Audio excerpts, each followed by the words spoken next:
তো বন্ধুরা এই হলো আমাদের বার্থডে গার্ল আর ওর ড্রেসটা কেমন হয়েছে তোমরা কিন্তু অবশ্যই কমেন্ট করে জানিও। আর এখন দেখো ও কেক কাটিং করছে আর ওর কেকের উপরে যে ক্যান্ডেল লাইটটা জ্বলছে না সেটা কিন্তু দারুণ লাগছে দেখতে।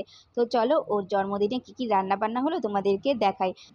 তো বন্ধুরা ওর বার্থডে উপলক্ষে আজকে হয়েছে বিরিয়ানি, আর বিরিয়ানির ঢাকনা খোলার সাথে সাথে এত সুন্দর গন্ধ বেরিয়েছে আর বিরিয়ানি দেখলে কার না জিভে জল আসে। আর বন্ধুরা এই বিরিয়ানিটা রান্না করেছে আমার দিদি। তো দেখো ও এখন বিরিয়ানির আলু আর মাংস খোঁজাতে ব্যস্ত।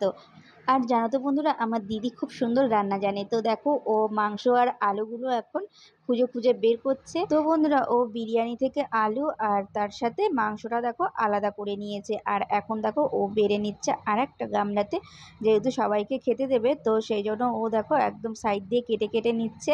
তো চলো আর কি কি রান্না হয়েছে তোমাদেরকে একবার দেখাচ্ছি।